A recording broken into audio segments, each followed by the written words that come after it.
Computer. Yay, Nead Kennedy, how are you this evening? Oh, Grant, I'm great. How are you, Sue? How's lovely Galway? It was gorgeous today. I must say, I'm just loving that summer vibe. Shorts and t-shirts out, it just feels fabulous. And you, how's it in Dublin, in the big Yeah, smoke?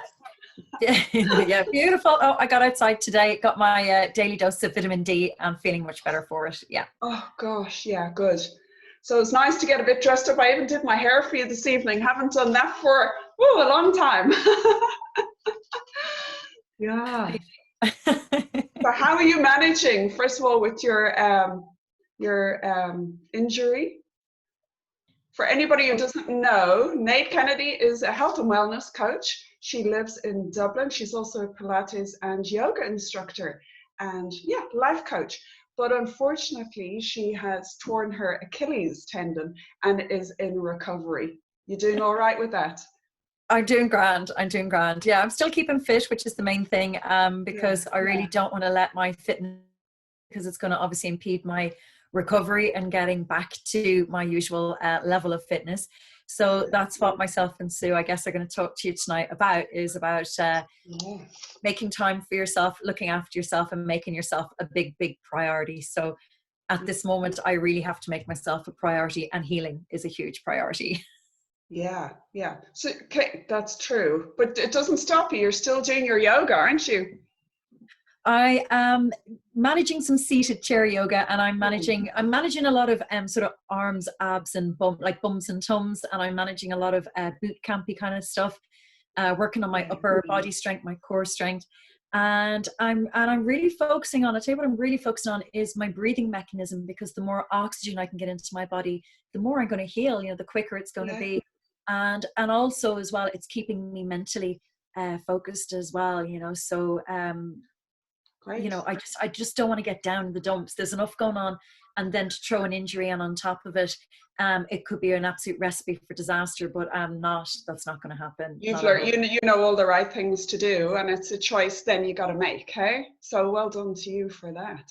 Yeah, Well, I think it's a really big choice for everybody at the yeah. moment. I mean, you can sit and be the victim, or you can do something Mm. within our limited capacities. I mean, we still have actually an awful lot of freedom, relatively speaking. You're not in prison. You can still get outside. There's still things you can do. There's plenty online. So, fine. I have lockdown and a great big boot. I'll show you my lovely boot. Look, my space age boot. Yeah, But that's it. Life is full of choices, and we're always going to be faced with crossroads. So I'm obviously at a crossroad, and this is the way I've chosen to go. I'm going to remain positive. I'm going to remain fit, and I'm going to get outside every day. And I also have the choice to be afraid of going in and out of hospitals for checkups, or I have the choice to see it as an opportunity to get really IP treatment every time I go into the hospitals, because there's nobody there. yeah. You feel special. Very good. So can you tell me then, where your journey started? Because you're obviously you're you're very fit, you're very healthy, but you made that choice very early on in your life. Do you want to tell us a bit about, you obviously you made that choice, and tell us about your journey and what it has done for you to start. So growing up, we were very outdoorsy kids, because back in those days you were sent outside for the day and you didn't come home till you were hungry. Yeah. So luckily enough, we grew up on a farm and we had loads of space to run around. So we were always outdoors, and we were always trudging around the fields, and our field was quite steep. So without knowing it, we were always up and down the hill. So very cardiovascular fitness. Mm. And as well as that, we weren't let sit down at home. Like, we really weren't. My dad would literally, if he saw you sitting down, like, you would be berated for it. So that has always stuck with me, sometimes to my own detriment, that I find it quite hard to take a break, like a relaxation break, because that voice is always there in the back of your head, like, get up, get up, get out, get out. Mm. But for the most part, for 99.9% of it, I'm very thankful for that belief that he instilled in us, because it has really encouraged me to get up, to get outside. I love being outside. There's not a chance I could ever work in an office. And over the years, fitness has taken highs and lows.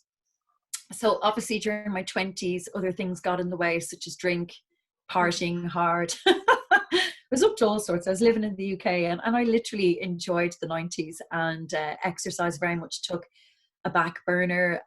Booze was the most important thing in my life at that time, and just working and partying. And but you know what, I did always go to the gym, even if it was just once a week. Like, there was always that um back knowledge that I needed to keep fit, and I would cycle to work and stuff. I would cycle to the pub, but but then after years of being abroad, I moved back to Ireland, and I didn't know anybody.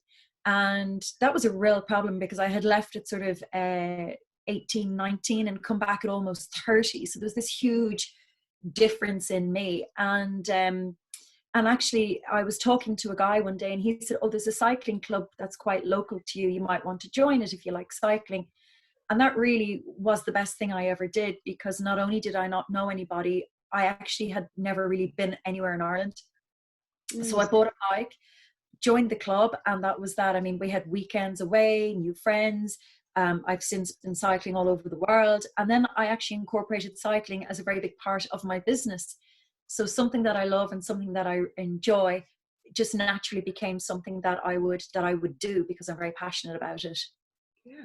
And tell me, did you enjoy cycling before joining that club? Or was that just something you said, "Oh, well, whatever, I'll give it a go and see how it works for me"?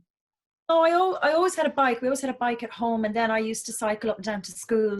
And Yeah. then, like I said, when I lived in the UK, I always kind of had a bike, and I would cycle to work and stuff. So it kind of was always there, and it was something that I always found gave me an awful lot of freedom as well, because we grew up on a farm, and at that time there was no buses nearby.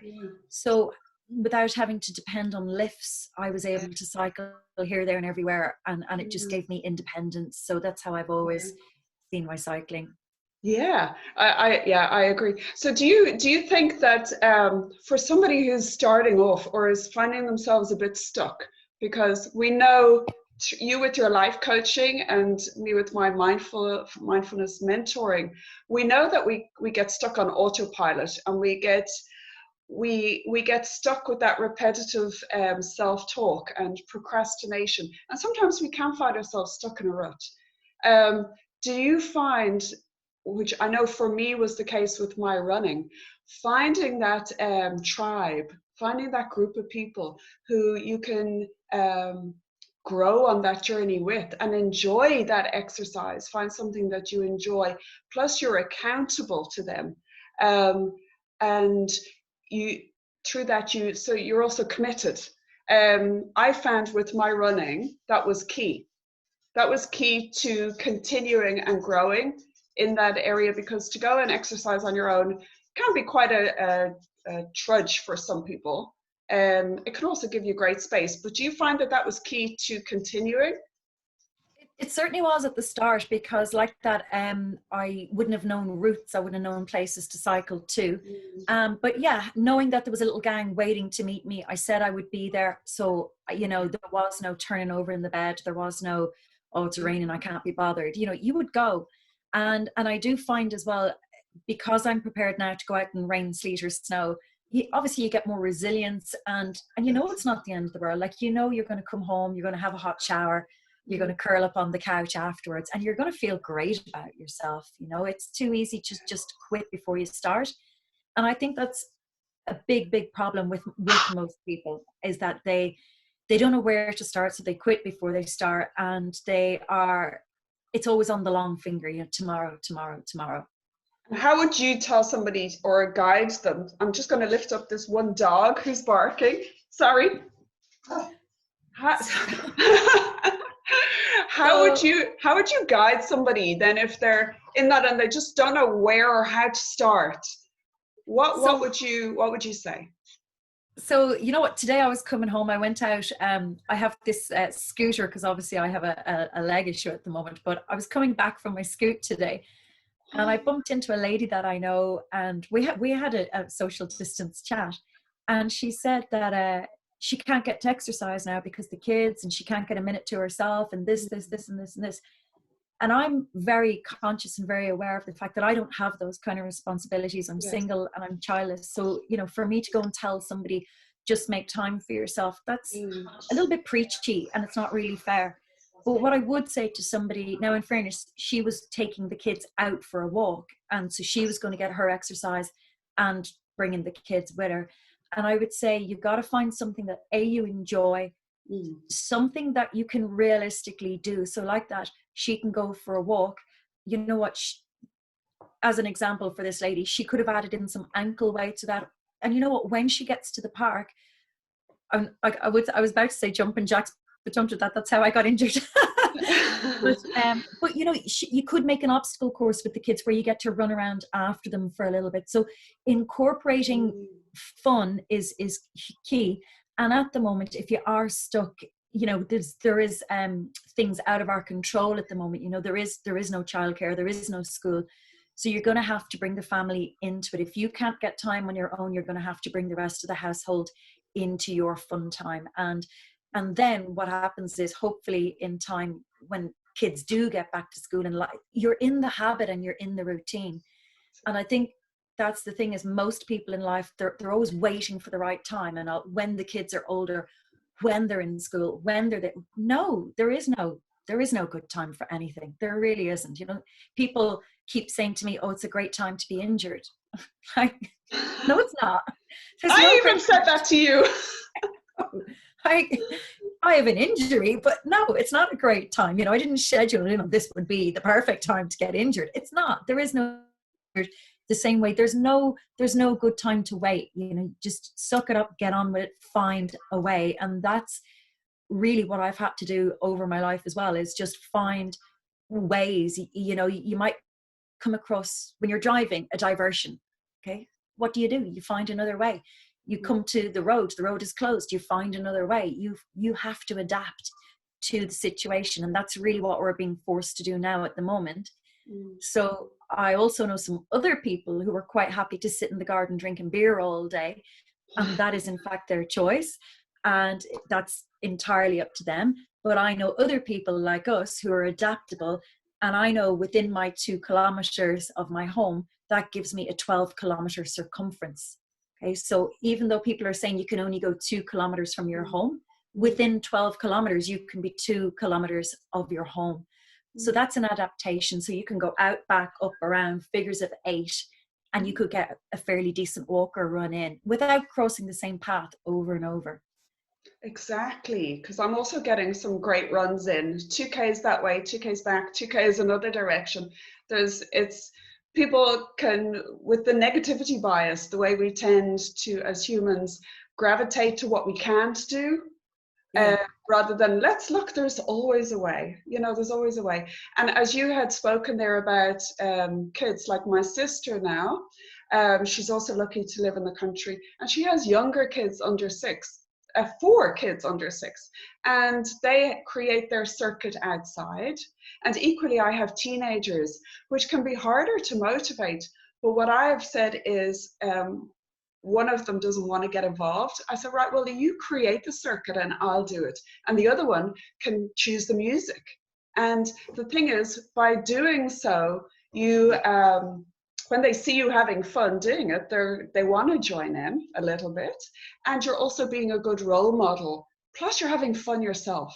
So whether the kids are younger or older, there is a way to do it. There is a way. And so stop looking for excuses and to make that conscious choice, because the healthier you are and fitter you are, the happier you're going to be, the more energy you will have, the better you will sleep. I find it also curbs my, let's say, unhealthy lifestyle. In South Africa, I used to run races every weekend. There aren't as many races here every weekend. However, when I'm running, I then don't drink alcohol, because I'm committed to running, because I know how good it makes me feel. And I remember when I've run a race, those great feel-good endorphins can last for like up to a week. It's incredible. It's like this natural high. You also get that from cycling, right? You get it from every single exercise. So, you know, Mm. whenever we set ourselves a goal, it's actually really important to goal set. So even if your goal is just to get out for a 30-minute walk or even a 10-minute walk, Mm. when you complete that goal, you release dopamine into your body, and dopamine is your motivation hormone. And every time you achieve a goal, you get more and more of this dopamine. And what dopamine does is it encourages you then to set yourself another goal and another goal. You're also obviously getting serotonin, you're getting all of your endorphins, all natural highs. Mm. Obviously, you're outside, you're getting daylight. And even if just say the weather was to suddenly turn terrible, just, you know, even just exercising with a window open, you're getting fresh air, you're getting natural. I'm all about natural immunity, which is a huge bone of contention at the moment, because I'm a firm believer in going outside at the moment and keeping your natural immunity. And other people are obviously saying, no, you got to stay in, don't touch anything. But that's another conversation. Yeah. But what I would say is just every time you exercise, every time you set yourself a goal, you are producing really good motivational hormones in your body. And that's what's going to encourage you to keep going and to create more and more goals. And that's why like a couch to 5K is so successful, because you have goalposts all along the way. Wow, you made it to 1 kilometer, go you. Wow, I made it to 2. Yes. So making those goals achievable give you such a natural high, and you can monitor your progress, which again really builds us up the same way you do with a child. Wow, you read a full page today. Wow, you reached the end of the alphabet. We need encouragement as well, and we need motivation just as much. But we have to self-motivate now, we're adults, because, you know, I'm going to ring you up and go, wow, go you ran a K today. You know, it's not going to happen, unfortunately. So this is maybe, as an adult, what people really are running into problems with is the self-motivating problems. And like that now, okay, we can find all the excuses in the world, but we can also find time to motivate ourselves. I think there's probably people shouting at us now, but I think you know, a few days ago, in fact last weekend, I joined a virtual group. There's runners and walkers, and it's called I'll get the name for it and I'll put it in the link. But you know what, it's been the most amazing motivation for me. It's up to you, of course, but 10,000 steps in a day. So I have used that to try, and you post your times every evening. So even though you're not against anybody anyway, ever, you're just only ever challenging yourself, it has motivated me beyond belief this week. It's incredible. So there are so many virtual groups out there that you can make yourself accountable, and motivation to come from the group. If you are struggling, find the groups. They are there. It's incredible. Yeah. They really are. And you know, like that, I mean, I'm trying to exercise at the same time every morning, and I video stream it free to some of my ladies that normally come to my classes. Because I'm injured at the moment, it's just kind of workouts that I can do. But you know what? We're all there at 10 a.m. And again, it's like that thing of being accountable. You know, I'm watching who's there. They're watching me. I have to get out of the bed. You know, I have to put on my best face. And you know, this morning, I got to be honest with you, I was really tired this morning. And I was like, oh God, I really don't want to do this. But you know what, as soon as I pressed play on the camera, I was like, ta-da, I just automatically came to life. And I had sort of said in my head, oh look, I'll just do half an hour. But actually it turned into a good 40-minute and a hard 40-minute, like not just a faffy 40 minutes, like a proper decent 40 minutes.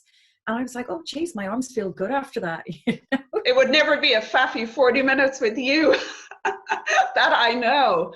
Yeah, that's it, because we often went, especially I find first thing in the morning, you got to be so aware of your self-talk.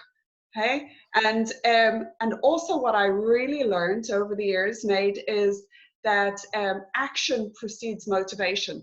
I often waited to feel motivated before doing anything. And I kind of joined a running club in South Africa by accident through a friend.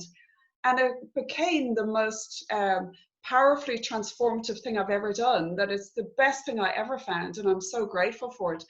But it's through taking those steps of action, even if it is your few hundred steps in a day to start with, or whatever it is, by doing so, as you said, those happy endorphins will motivate you to take that next step. So what I would say is don't wait to feel motivated, and be very mindful of that self-talk, hey? Can often sabotage you.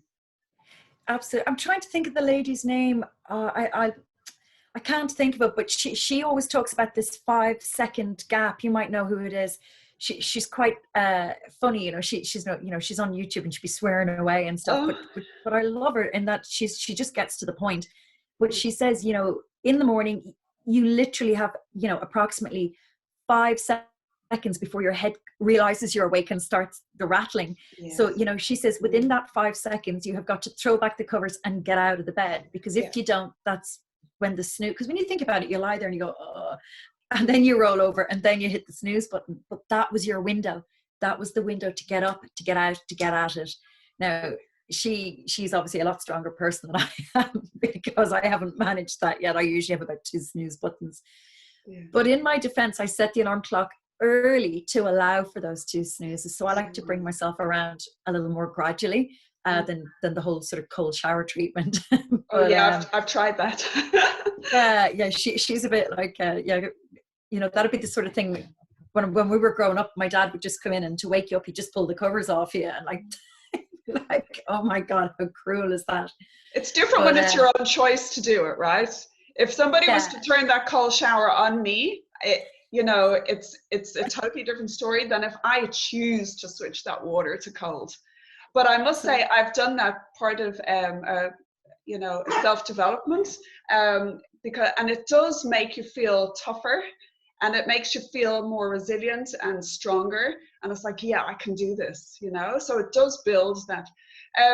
What works for me, so if we're trying to help people find ways of getting out of a rut and getting into schedule, you can tell me what works for you. For me, it's the self-talk in the morning. It's putting on, I know if I don't put on that running gear or gym gear in the morning, it's so less likely to happen in the day, because I'm not dressed, you know, for it. I guess it's like if you're working from home and you lounge around in your pajamas half the morning, you're not going to feel as motivated to do it, to do the work, right?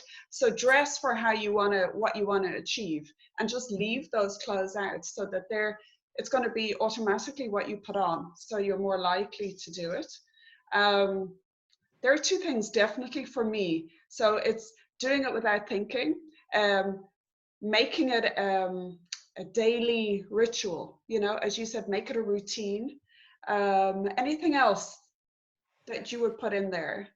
No, I definitely, yeah, absolutely dress for how you want to be. I mean, the same way if you were going to an interview, you got to look the part. And yeah, so for me, and actually, I know at the moment we don't have much choice, but having nice workout gear actually does make all the difference. I have a couple of pairs of leggings that I hate now, and I don't even know why I still have them.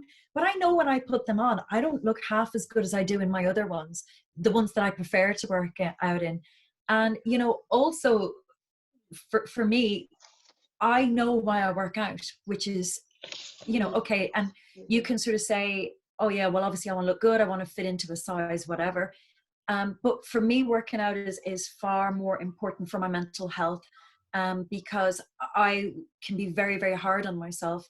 So for me, when I work out and then I go look in the mirror, and when I'm sort of, you know, I can feel proud of myself. I can look in the mirror and go, oh, like that looks good. And I try not to be too critical of the rest that maybe I'm not so happy with. But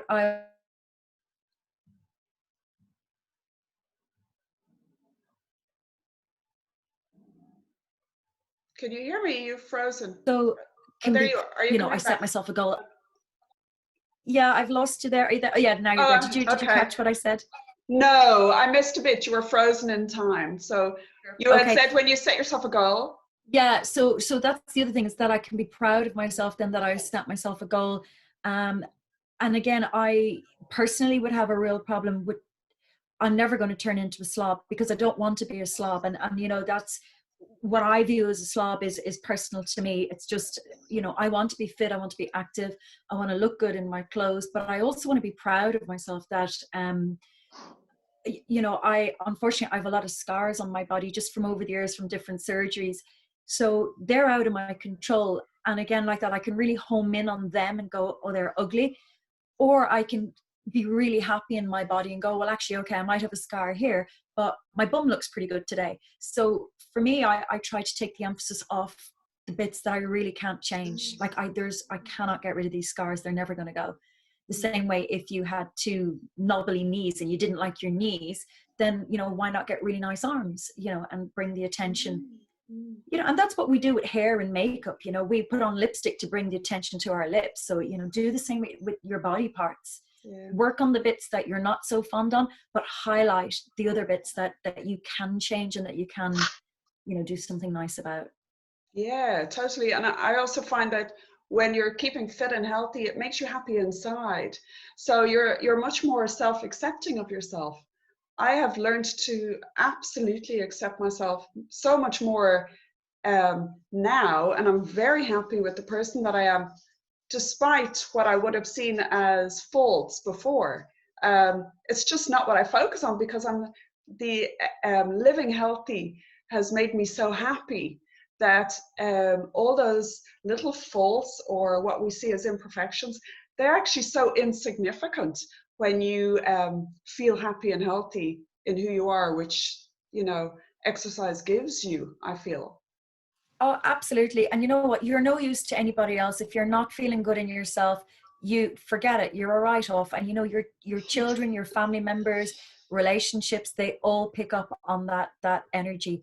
You know, so obviously by feeling good, you're going to create a lot of happy hormones in yourself. And like you said, self-pride, self-acceptance, self-compassion, self-love, self-worth, they're all interlinked. And you know, I was very lucky that exercise has always been a habit in my life. I can't imagine trying to pick up now, you know, late 40s, suddenly, you know, having 4 stone to lose and suddenly trying to become fit. But you know what? People do it because you only have to look at Operation Transformation. There's TV shows out there, The Biggest Loser. So, you know, you can do it at any age. Really, you can. And, you know, small steps lead to big rewards. Yeah. I think for anybody, you know, it's like seeing my life. I'm important and I matter, and I love myself enough that who do I want to be, and then making that conscious choice to make it happen, because life is short. And ask yourself, who do you want to be and how do you want to be in the world, and get the support you need to make that happen, you know? Oh, completely. Yeah. Like, you are responsible for your life, and we all have choices. And you know what? If you're looking for somebody to come along and save you, forget it. They're not coming. Okay. They are not coming. The only person that can save yourself is you. So we can give you tools, help, you know, I can put on a class every week. You can come up, but I can't get you into the class. You know, you physically have to drive to the class. You have to get up there. You have to get into the class yourself. So all these tools are out there, but ultimately you've got to take responsibility and accountability for yourself, which is a huge importance. And, you know, I think we have been sort of in society a little bit handheld to almost, or that other people, you know, somebody should do this for me, you know, somebody should. I don't want to give any examples and offend anybody, but we all know, you know, we just want to be a little bit mollycoddled, and that's not how life is. You've got to be responsible for yourself, and ultimately have the self-love and self-pride and self-worth that you know that you matter. You know, on an airplane, they'll tell you, put your oxygen mask on yourself first. Don't worry about anyone else. Look after you. And that's the only time and place in the world I think you're ever going to hear that, unless you can say it to yourself. You know, I matter. My health is important.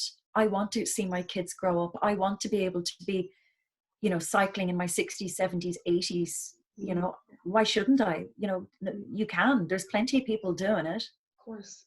Plenty of people. The oldest yoga teacher in the world, she only died there very recently. She was 101, you know? Yeah. I know. I remember in South Africa, and even here when I ran 1 or 2 races. She was amazing. Oh, no, you're back. Yeah. Oh, sorry. We broke up there a little. Yeah, when I would see people and you'd have your age badge on, over 70 years old, and they're overtaking you, and they're just, their spirit and their energy is so incredible that it's actually, it's incredible, but it's a choice, and they're just making conscious decisions, and it's so worth it because life is too precious and too short. And it's about, I feel, if it sometimes feel like it's a too big thing, like you said, the couch to 5K is an amazing thing. And set yourself small goals and celebrate those small wins that don't look at the end goal, but just take those little steps and find a buddy or a group to do it with. One, it's more enjoyable. Blare the music if you want, or sometimes I love to play the music when I go run. Other times I just love to run and have silence, because that gives you the headspace, and it's a great time for self-discovery. You really get to know yourself. And through doing these challenges, you get to really hear yourself talk. Are you boosting yourself forward and encouraging yourself, or are you criticizing yourself? And if you find you're criticizing yourself, that's another thing. For if you start this exercise and you think, oh, I'm no good at this, or I can't do this, well, you're criticizing yourself. And nobody thrives through criticism. So rather change your self-talk to say, I am doing so well.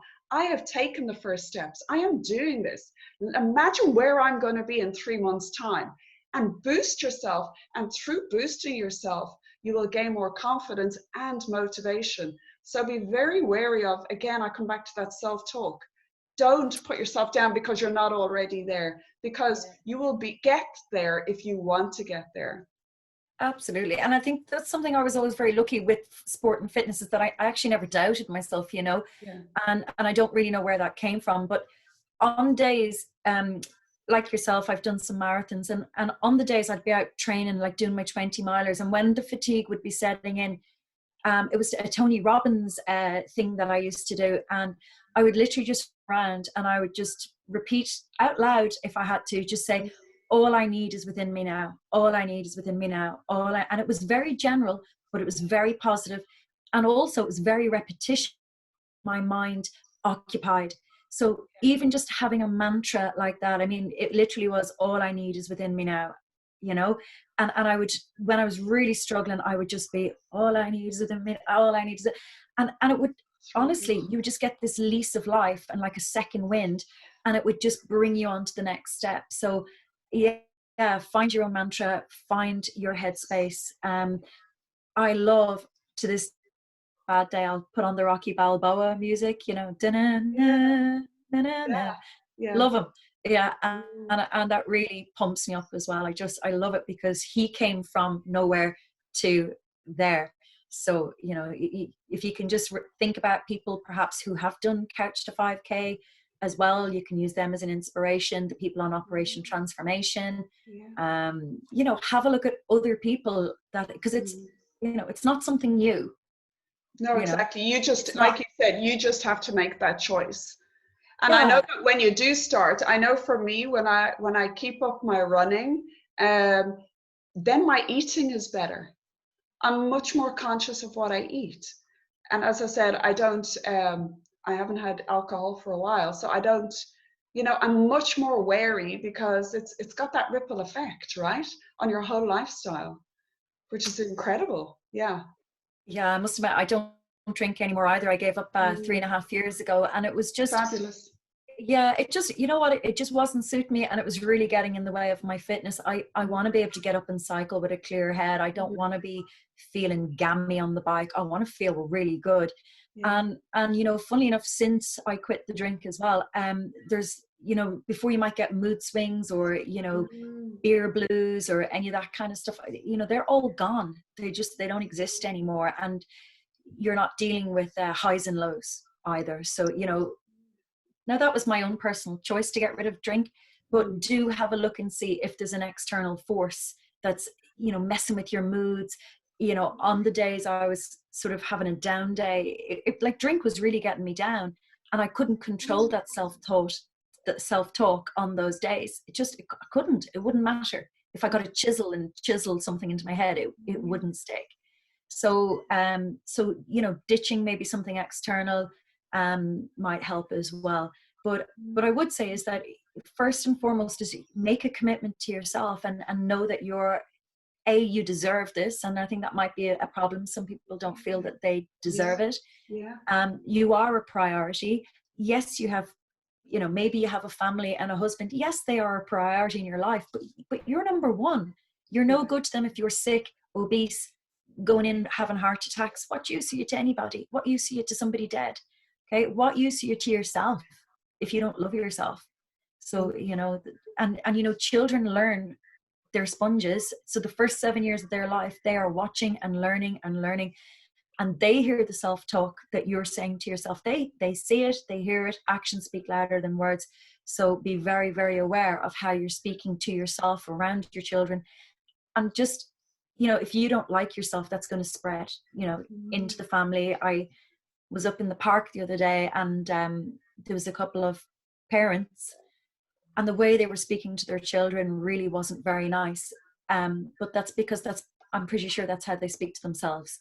And the children could do nothing right. I mean, everything the children did was wrong, he kicked the ball the wrong way. He threw the ball the wrong way. He looked at the ball the wrong way. Nothing was right. And as a bystander, I'm not criticizing their parenting skills, but I am criticizing their tone and the words they were using. Is that what they say imprints on the children because it's imprinted in themselves, and you have to be aware of your words inside and outside. Yeah.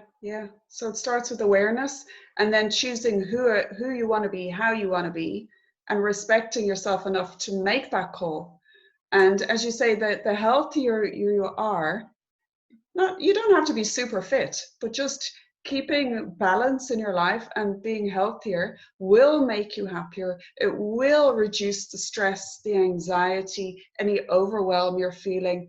It's like medically, your whole body will thank you for it, and you'll sleep better, your energy levels will improve.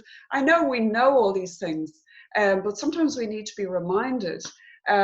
It's also a brain break, especially at the moment. And even if you can't get out far, and some people in other countries can't even get out, but it doesn't mean you can't skip in your lounge or do jumping jacks, as you said, or making your own little circuits. Yeah.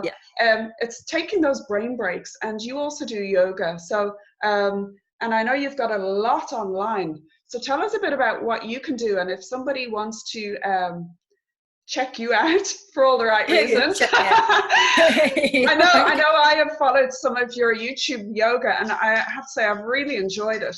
And even the chair yoga, because I find a lot of us, especially working from home now, you can be sitting for really long. And I found I did the twists and some of the stretches. Here I am doing it. And it really, really, it's so good.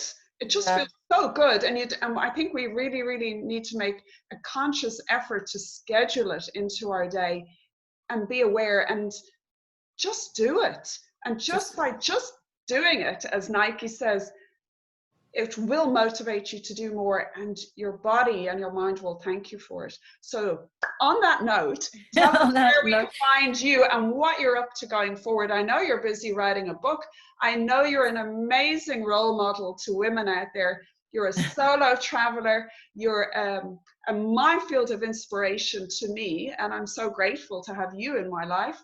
And yeah, such a fabulous role model for women. So tell us a bit more about you in your solo travel, your yoga, your Pilates, your cycling holiday trips, your spa break, which I'm definitely going to get on this year, if they allow us, and you're writing a book. So you're a really interesting person.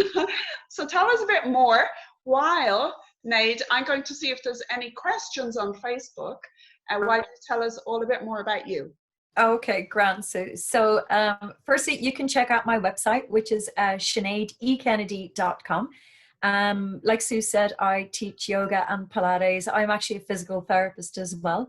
And lately, though, in the last few years, I'm getting more into mental health, where my main interest lies. And obviously, through my own fitness, I have managed to keep a bit of a lid on this as well. So that's all been hugely beneficial. Obviously, with lockdown at the moment, I've brought more of my classes online, and you can find them all on my YouTube channel. So if you just put Sinead Kennedy yoga, you'll find it. Or there's a link on my website, which, as I said, is Sinead E. Kennedy. Mm-hmm. Okay, so the E is my middle name, but let's just pretend it stands for excellent. So SineadEKennedy.com. But all the links are there to Facebook, to YouTube, etc. I do go solo traveling, and I've been to all over the world on my own, and I have some articles in the Irish Independent on that. You'll find all the links to those on my website. There's radio interviews and TV shows there as well that I've done, so all the links are on my website. But basically, like I said to you earlier, I'm not married, I don't have children, but I love traveling. It's all I want to do. And I'm heartbroken. Dublin Airport's closed at the moment. I'm having withdrawal symptoms. They won't let you out. I know. So I will be one of those people who will travel as soon as they can. I'll just be like, yeah, whatever. But I love traveling. I don't really have anybody to go away with. I do for mini breaks and stuff, but my big annual holiday, I just go somewhere fabulous every Christmas. I just love it. And the reason I go away in December is I actually made a choice. It's too dark, it's too cold, it's too wet. I just can't be doing with it. So the best thing I can do for myself is get away to the sun. Sometimes there's exercise involved, but usually it would just be snorkeling or maybe going for a bit of a walk somewhere, a couple of days hiking, but nothing crazy. I do all my crazy stuff here. What else is there? I love cycling.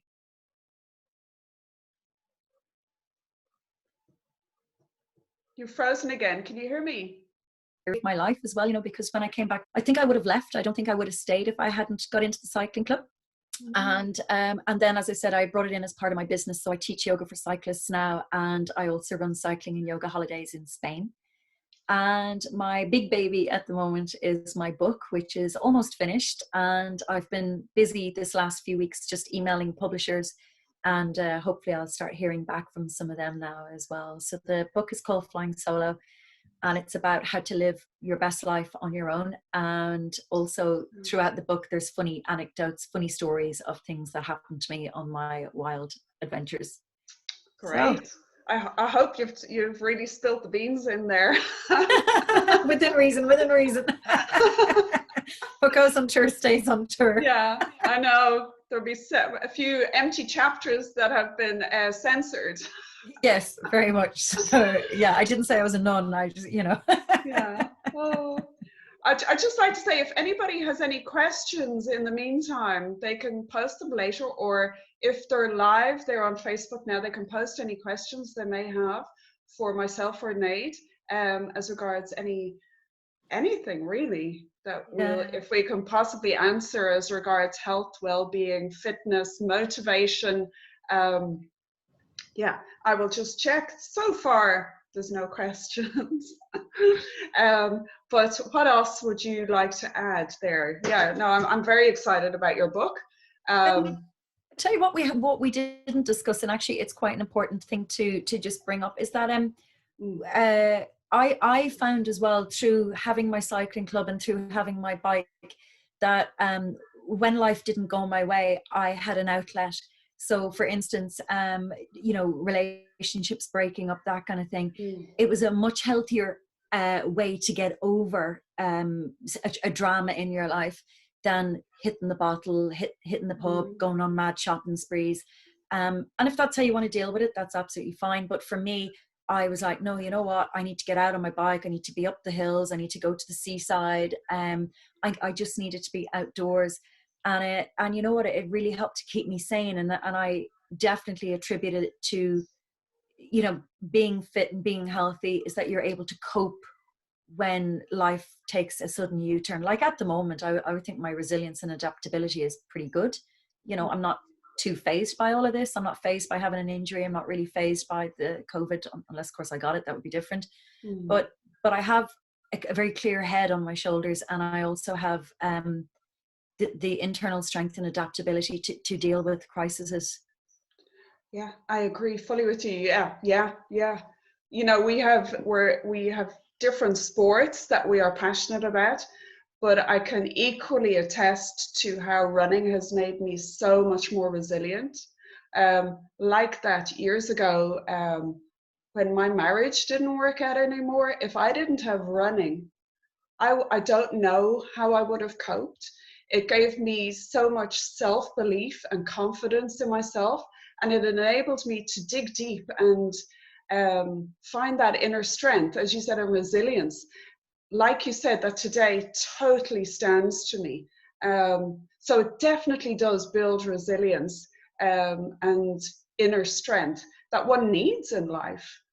Absolutely. Yeah. Yeah. Yeah. So it's a very good point. Very, very good point. Yeah. And even silly little things, like getting a puncture and dealing with the puncture, or like that, tripping, or losing your way when you're out for a run. They're all really great life skills, because you got to navigate, you got to deal with the problem there and then. If I don't fix that puncture, I don't get home. What are you going to do? Ring someone? No, just fix the puncture.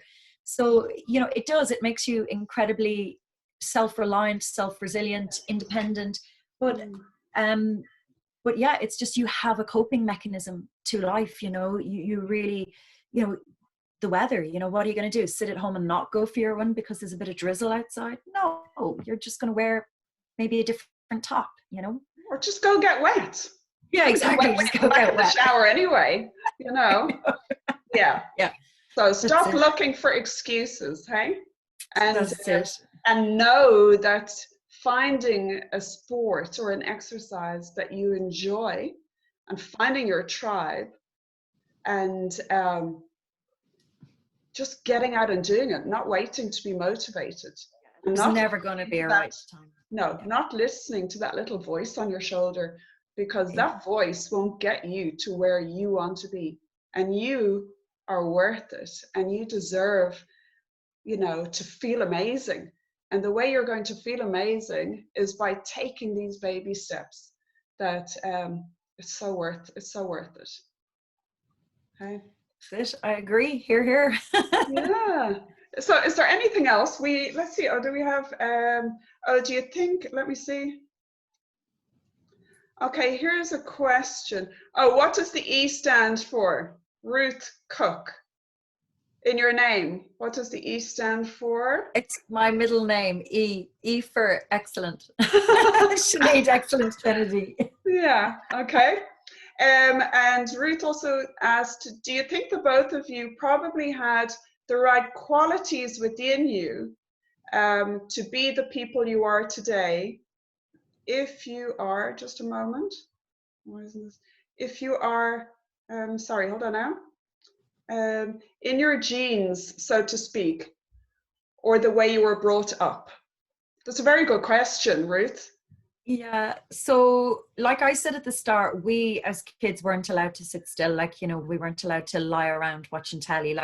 But we had a farm as well. So we were always out and about, running up and down the fields. But that could have backfired when I was 18. I could have gone the opposite way and go, I'm sick of this, But I do think the more, it's like any addiction. The more you do of it, the more you want to do more. I couldn't imagine ever just saying tomorrow, right, that's it, I'm quitting fitness. It's never going to happen. It is part of my genetics now, but everything is a learned behavior. I think it is a learned behavior, and it's a habit. I agree. And also because, and I'll say mine now, but you also made maybe as many people do in their 20s, maybe the unhelpful choices or the unhealthy choices.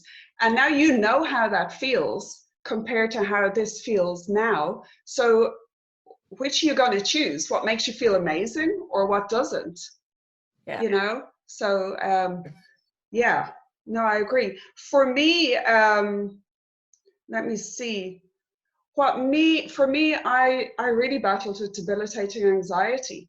And at age 34, through the doctor, I discovered that I'm not my thoughts, and that all of this was coming from in my head. And so running really enabled me to manage my anxiety in such a more helpful way. Mindfulness and running transformed my life. It enabled me to relieve stress. It gave me headspace so I could see things more clearly. I got to listen to myself talk. So like you said, it's definitely a practice. Definitely not genetic. I wasn't sporty as a child. To be honest, I was struggling too much with anxiety trying to get through every day that I wasn't thinking about joining sports groups or the teams. It was all too much for me. So to be honest, it was something that came my way for me, and then it was a choice I made. And I just saw how healthy it was mentally, emotionally, and physically that I made that choice to continue. And equally in my 20s, alcohol was like also socially what one did. Plus, it also helped me to cope. And it was almost like a scapegoat, but it wasn't a healthy choice. And so no, for me, it was something that came my way that felt so amazing that I could see just did so much for me that I would never go back to what I was. So it has helped me to manage the anxiety and I feel great. So why would I choose, like you, to go back to not doing it? No. And actually, you know what? I wasn't the sportiest kid in school either. I don't especially enjoy team sports. I'm not very good at them because I'm too competitive in myself. And so, you know, we had to play hockey in our school and I hated hockey. I had no interest in it. I'm left-handed and we had to play right-handed and it just was a disaster. And but then like that I was in the gym coming and going, but really like that it was probably mid-30s when I got really into proper, you know, hardcore exercises, I would call it now, you know, between the marathons and the adventure races and the cycling. So yeah, like it's been a progression. Yeah, I had my youth and now I'm like, nah, done with that. Exactly. Yeah, like that. I always went to the gym and I loved it, but I only started running when I was 40. I'll give it all away. That's 7 years ago, you know? And I will never look back. I will never. And what I find is I'm always looking for like a race or something to enter or commit to because that gives you the focus. So you have to have the drive and the motivation with an end goal, even if whatever that is. Otherwise, you're drifting, you know? Yeah. So I think for both of us in that way, it's been a choice. Yes, very much so. Yeah, and we can feel how good it feels. So why would you choose anything else?